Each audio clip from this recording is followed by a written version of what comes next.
This week, the end of Major General McClellan.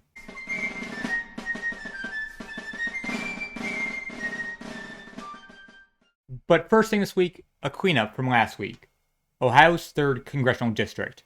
Clement Vallandigham is in a depressed state. He was the only Democrat incumbent to lose in Ohio, and to lose to Robert C. Schneck, a disgraced soldier running in absentia. The king of the Copperheads lost his crown by a vote of 52.5% to 47.5%.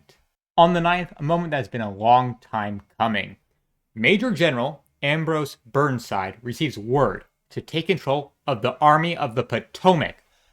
Burnside only accepts because he heard that the next person in line would be Major General Joseph Hooker, who Burnside does not trust with so much of a corps, though he is forced to.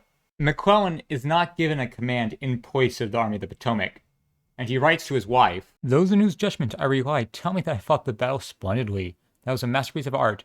I feel I've done all that can be asked in twice saving the country. I feel some little pride in having, with a beaten and demoralized army, defeated Lee so utterly. But one of these days history will, I trust, do me justice." He is ordered to wait in Trenton, New Jersey. Now we get to something less fun. Major General Ulysses S. Grant, a hot-headed general who has a certain group in his sights, sadly. On the 9th, he writes to Major General Stephen A. Hurlbut, "Refuse all permits to come south of Jackson for the present. The Israelites especially should be kept out." On the 10th, he writes to a colonel, "Give orders to all the conductors of the railroad that no Jews are to be permitted to travel on the railroad southward from any point. They may go north and be encouraged in it, but they are such an intolerable nuisance that the department must be purged of them." Rant and anti-Semitism is a giant mess, and not to go into the future and decode the whole thing in a 25-page long dissertation, I will just leave the facts as is.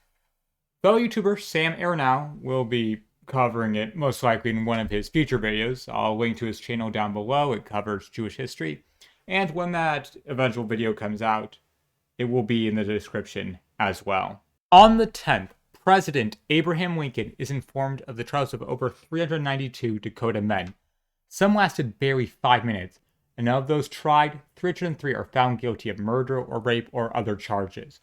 Lincoln sends back the following: "Please forward as soon as possible the full and complete record of these convictions.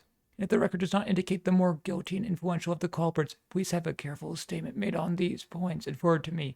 Please send all by mail." Lincoln also has this letter from Governor Alexander Ramsey. "Private revenge would on all this border take the place of official judgment on these Indians." He, with the aid of 2 White House lawyers, begin looking over the cases to see if any deserve a presidential pardon. Then there are Sickles. He is marching with his men when he receives word of the change of command.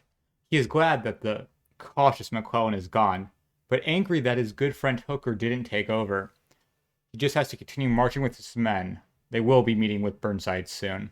That's where the week ends, and it ends with one major change. Major General Ambrose E. Burnside takes over. A West Point graduate who arrived too late to do anything in Mexico, fought against the Apache in the West, has been involved from... That's where the week ends, and it ends with one major change. Major General Ambrose E. Burnside taking over. A West Point graduate who arrived too late to do anything in Mexico, fought against the Apache in the West, has been involved in battles in this war from First Bull Run to his very own North Carolina campaign. A lot to like, and a lot to be underwhelmed by. Besides from some frontier work, he doesn't have the military experience, and plenty of generals took part in their own campaigns. His work at Antietam was far too slow. He knows he isn't even the best choice, but he can't let Hooker take charge. Will this reluctant commander be what the Union needs, or doom it?